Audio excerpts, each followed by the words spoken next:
Zombies. Apocalypse.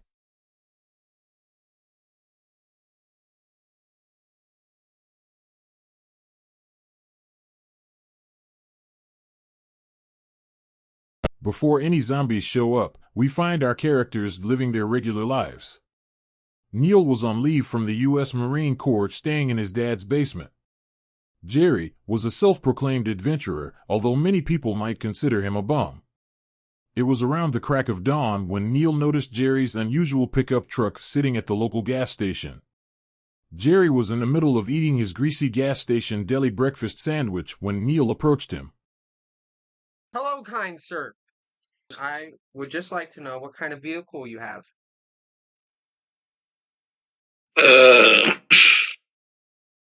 It's a 43 Willys Jeep on top of a 95 Cherokee. Man, that is absolutely fantastic. What is your name? Jerry gave his name while extending a greasy hand of friendship, which Neil shook without any hesitation. Jerry, I know this is the first time we've ever met, but I feel like that we will become best friends. Neil then proceeded to give Jerry his phone number on a scrap of paper that Jerry tossed onto the seat next to him. As Neil walked back to his Suburban, he couldn't help but wonder what life would have in store for him.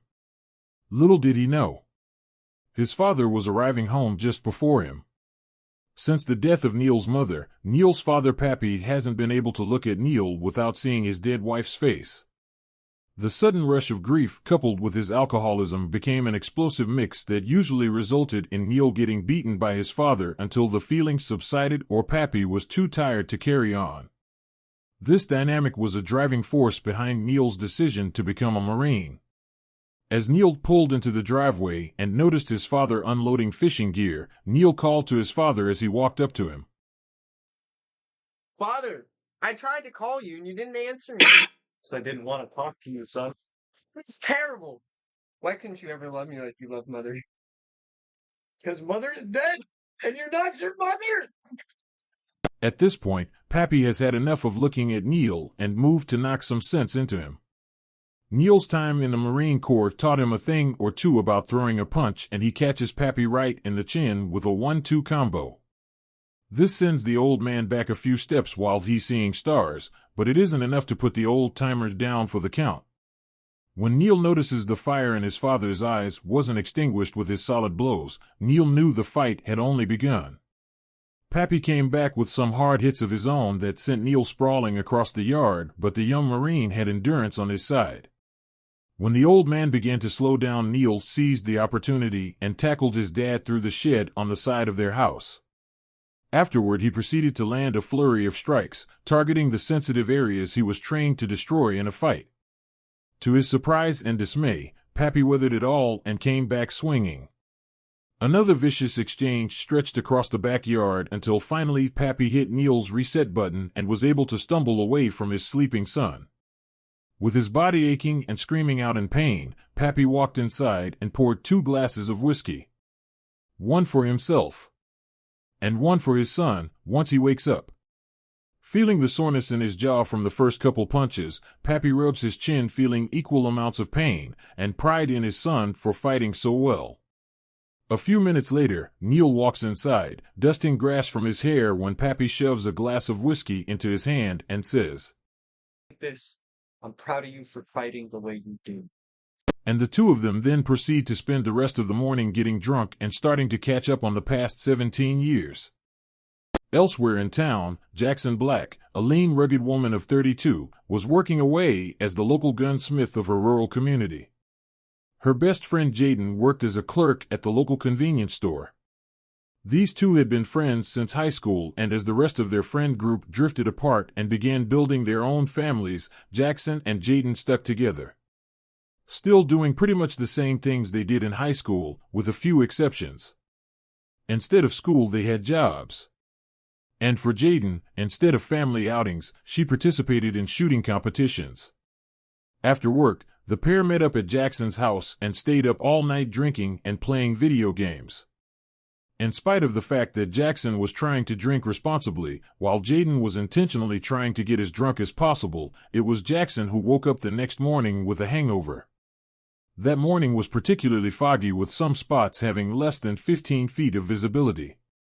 That morning, when Jerry was leaving his hotel, he noticed the same fisherman from the previous day and found it odd that yesterday the fisherman was bringing in buckets and buckets of fresh crabs, but today he was walking up to the store with empty buckets. Upon closer inspection, the fisherman also didn't look as healthy. His movements seemed labored and all color had left his face. Jerry sat and watched for the fisherman, expecting him to come right back out from the store, the way he had yesterday, but several minutes had passed when suddenly an air raid siren rang out across the town.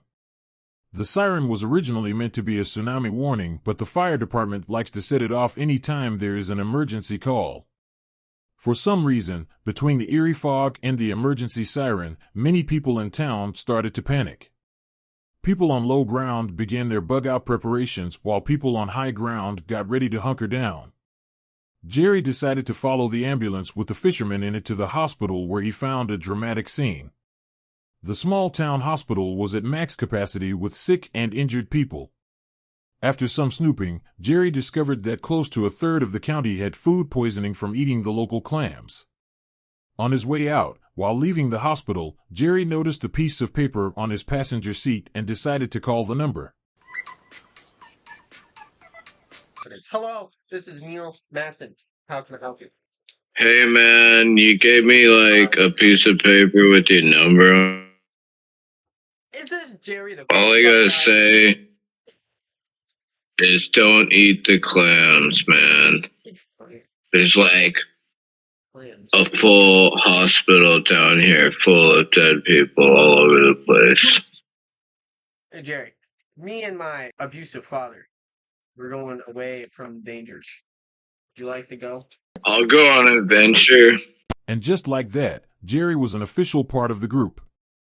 Neil sent Jerry the GPS info to find the cabin, and it just so happened that as Jerry was heading to the cabin, Pappy and Neil pulled into the road in front of him. Within a couple blocks, Neil caught the attention of his friends, Jackson and Jaden, who had packed up when they heard the sirens and were heading to Jaden's house since it was on top of a big hill. Surprised to see their friend since he hadn't bothered to tell anyone he was home, they began messaging him. They actually called him, but the audio was terrible. Even worse than the crap that actually got posted. It was so bad, you wouldn't have been able to understand half while the other half was yelling in your ear, so we will pretend they were messaging each other, wink wink. Anyways, they all got into contact, and the party was finally together. This would be short-lived. About a mile up the road from where Jaden and Jackson joined the caravan to the cabin, an especially dense patch of fog was hiding a head-on car accident that was blocking the roadway. Pappy, being a quick-witted old man, responded with lightning reflexes, veering his truck off the road in time to avoid the accident. Neil was paying attention to his phone and couldn't react in time to avoid the person who had gotten out of the wrecked vehicle blocking the road and was wandering through the fog. A loud thud from the pedestrian's body bouncing off the front of Neil's Suburban was followed by screeching tires as Neil jerked the wheel hard, leaving him side by side with the vehicle of the person he just hit. His passenger side door was immediately crumpled by Jerry's solid steel Jeep that wasn't able to stop in time. Jaden almost missed the tailgate of Jerry's truck but lost her passenger side mirror and deeply gouged her passenger side doors and rear fender before sliding into the wrecked car in the oncoming traffic lane, folding the hood and shattering the lights of her car. Jackson, being a more competent driver, kept distance between her and the car in front of her and could hear the crashing before she could see it. Jackson pulled off to the side and parked by Pappy's truck so she could check on her friends. More vehicles from the other side slid, skid and careened into the wreckage hidden in the mist until enough destruction became visible that motorists could stop before adding to the carnage. This is the time things start to heat up. Unbeknownst to our heroes, a group of clam harvesters had become infected with zombieism and were starting to wander into the roadway. This is what caused the accident initially. The first zombie had scared a motorist, who in turn collided with oncoming traffic just as everyone was heading into the dense fog. After the pile-up, everyone started getting out of their vehicles to exchange information.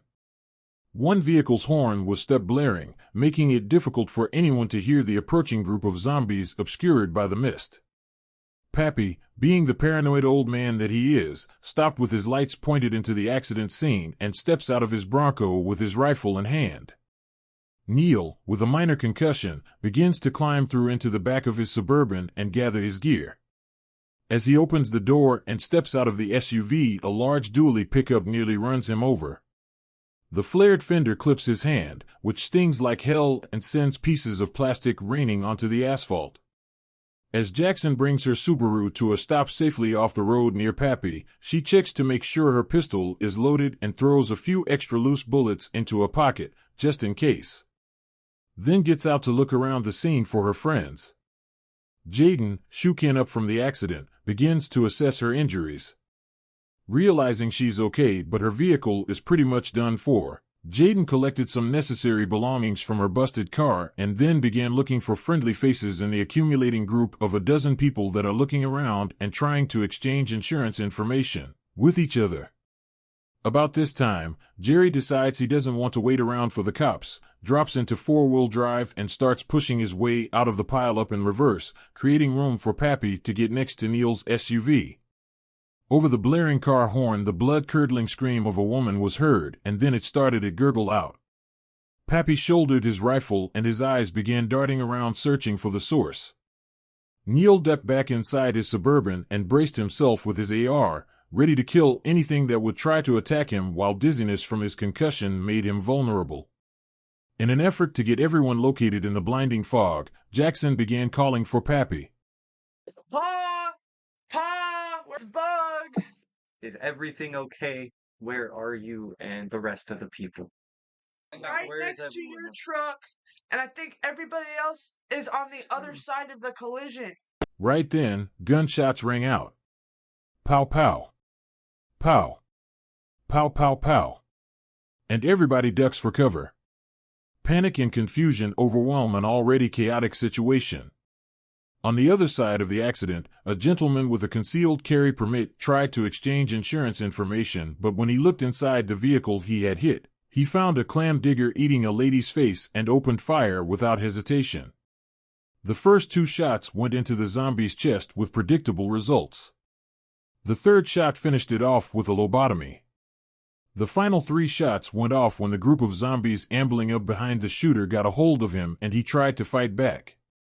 Soon, he will be eating brains too. As Jerry gets his truck free from the collision area, he pulls up next to where Pappy, Jaden, and Jackson aka Bug are standing with weapons out, looking around trying to figure out the best way to get Neil. The adventure begins. I don't know who the fuck you are, but shut the fuck up and help me.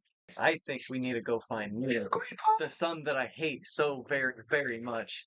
Are you going with me to find Sean? I Yeah, will I'm leave just you going, guys. but I'm gonna watch your back. Oh, I will leave you guys. Jerry, are you coming? Let's go. All right. The adventure Yeah. begins. The adventure begins.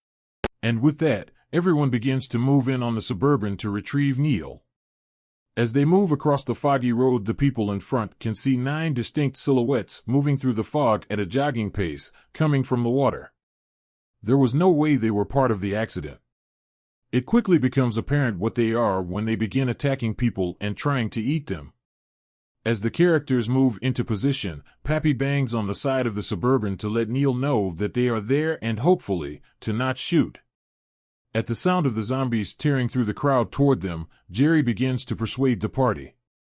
Let's just go, man. Nobody seemed to acknowledge Jerry's plea to leave. Instead, Jaden charged forward, flinging open the Suburban doors as a pack of hungry zombies closed in on her. Pappy lined up a shot that managed to take down 2 zombies that were going for Jaden, then followed that up with a second shot that dropped a 3rd zombie. Neil, seeing Jaden standing at his open door, grabbed his gear and moved out to join the rest of the group after deciding it wasn't worth the risk of trying to shoot past Jaden at zombies behind her. As Neil emerged, Jerry once again pleaded to leave. This time, Neil has rejoined the party, so, with no further reason to stick around, the group decides it's about time to head out. But wait, there were still some charging zombies running around that are just catching up to where everybody is. Jackson has turned back to her vehicle and started moving to leave. Jaden starts wiping the zombie brains from her hair and gags a little at the texture.